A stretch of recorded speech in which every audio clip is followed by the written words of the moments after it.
جوش مکڈاول اختتام کرتے ہوئے میں اس کی کہانی بتا دیتا ہوں.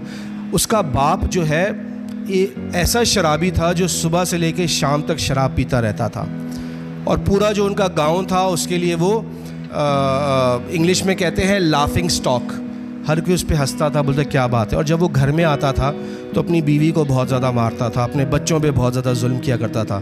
تو بچے جوش مکڈاول اور اس کے ایک دو جو بھائی بہن تھے وہ اس سے نفرت کیا. ماں بس اس انتظار میں ہوتی ہے کہ تم گریجویٹ کرو, یہاں سے نکل جاؤ, کسی اور شہر میں جا کے ایڈمیشن لو. اور جیسے ہی وہ پاس آؤٹ ہوتا ہے دوسرے شہر جاتا ہے, ایڈمیشن لیتا ہے, اس کی ماں مر جاتی ہے. اور وہ اپنی کتاب میں ملتا ہے کہ انگلش کا ورڈ ہے نا, عاشق بولتے نا, دل ٹوٹ گیا, ہارٹ بروکن.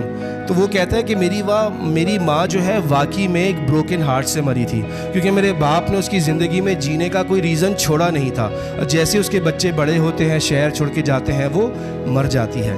تو وہ خدا سے نفرت کرتا ہے, محبت میں یقین نہیں رکھتا, خدا میں یقین نہیں رکھتا. لیکن جب وہ کالج یونیورسٹی میں جاتا ہے تو اس کو مسیحیوں کا ایک گروپ ملتا ہے جو ہر وقت خوش رہتا ہے, ہر وقت پیسفل رہتا ہے, اطمینان سے رہتا ہے. لوگ گالی گلوچ کرتے ہیں, انگلی اٹھاتے ہیں, لیکن وہ محبت کا, صبر کا, معافی کا مظاہرہ کرتے رہتے ہیں. وہ ان سے چڑھتا رہتا ہے, چڑھتے میں ان کا مذاق اڑاتے اس کی ان سے دوستی ہو جاتی ہے. دوستی ہوتے ہوتے گفتگو, باتیں سب کچھ نکلتی ہیں, اور اتنے سالوں میں جو ان سے گفتگو ہوتی ہے پھر وہ ایک وقت آتا ہے مسیح کو قبول کر لیتا ہے.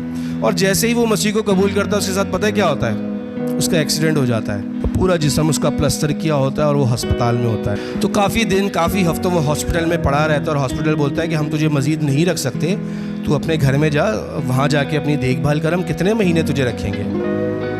تو اس کی مجبوری ہوتی ہے, اس کے پاس کوئی گھر نہیں ہوتا, تو اس کو واپس اس کے گاؤں اپنے باپ کے پاس جانا پڑتا ہے. اور وہاں وہ پلسٹر میں پڑا ہوتا ہے, بستر میں, اور باپ سے نفرت بھی کرتا ہے, لیکن اس کی مجبوری ہوتی ہے.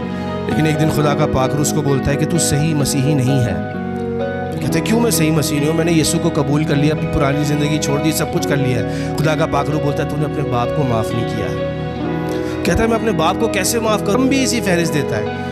لیکن خدا کا پاک روح بولتا ہے تو نے اس کو معاف نہیں کیا, تو صحیح مسیحی نہیں ہے. اور پھر وہ بڑے دنوں جو ہے خدا کے پاک روح سے, خدا کی آواز سے لڑائی کرتا ہے. ایک وقت آتا ہے اپنے باپ کو بولتا ہے کہ میں تجھے معاف کرتا ہوں اور میں تجھ سے محبت کرتا ہوں. خیر کچھ دنوں کے بعد تو یہ جب مسیح کو قبول کرتا ہے, اس کا ایکسیڈنٹ ہو جاتا ہے, جسم کی پوری ہڈیاں ٹوٹ جاتی ہیں. اس کے بعد اس کی پھر اپنے باپ سے گفتگو ہوتی ہے, اپنے باپ سے کلام شیئر کرتا ہے. اس کا باپ بھی مسیح کو قبول کر لیتا ہے.